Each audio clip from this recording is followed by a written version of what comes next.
আসসালামু আলাইকুম বন্ধুরা, আপনারা সবাই কেমন আছেন? আজকে আমি আপনাদের বোটের হালুয়া তৈরি করে দেখাবো। হালুয়া খেতে কার না ভালো লাগে। হালুয়া তৈরি করতে খুব বেশি সময় প্রয়োজন হয় না, অল্প সময়ে এটা তৈরি করা সম্ভব। তাহলে আর দেরি না করে চলুন শুরু করা যাক আজকের এই রেসিপি। আর আপনারা যারা নতুন তারা অবশ্যই আমার চ্যানেলকে সাবস্ক্রাইব করবেন। আমি 250 গ্রাম বুট পানিতে 7 থেকে 8 ঘন্টা ভিজিয়ে রেখেছিলাম। বুটগুলো আমি পরিষ্কার করে ধুয়ে নিয়ে ব্লেন্ডারে ব্লেন্ড করে নেব। দেখুন বন্ধুরা, আমি বুটগুলো ব্লেন্ডারে ব্লেন্ড করে নিয়েছি। আপনারা চাইলে পাটাতেও বেটে নিতে পারেন।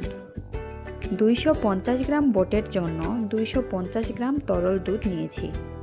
এখানে আমি স্বাদ অনুযায়ী চিনি নিয়েছি। 5টি ছোট এলাচ নিয়েছি। ইঞ্চি সাইজের 3টি দারচিনি নিয়েছি। 2টি তেজপাতা নিয়েছি। চুলায় কড়াই বসিয়ে তেল দিয়ে দিলাম। ছোট এলাচ দিলাম, দারচিনি দিলাম, তেজপাতা দিলাম,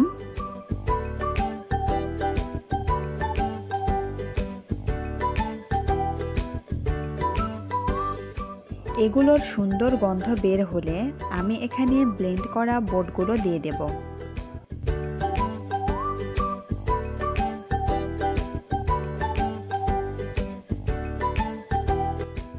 একটু নেড়েচেড়ে নিয়ে দুধ দিয়ে দেব। চিনি দিয়ে দিব।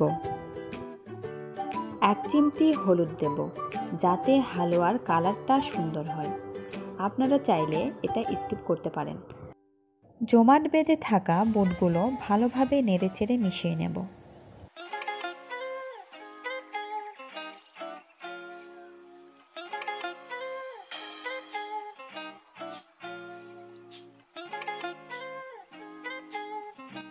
বন্ধুরা, এখন এগুলো অনবরত নাড়তে হবে যতক্ষণ পর্যন্ত শুকনো হবে। তবে আপনাদের অবশ্যই খেয়াল রাখতে হবে যাতে তলায় লেগে না যায়।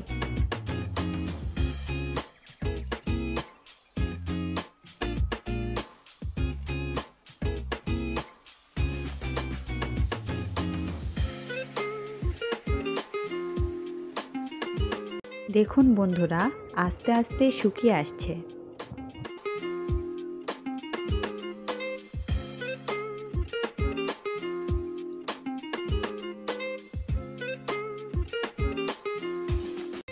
বন্ধুরা দেখুন কতটা শুকিয়ে এসেছে। হালুয়া এখন তৈরি হয়ে গিয়েছে। এখন আমি এটা কেটে আপনাদের সার্ভ করে দেখাবো।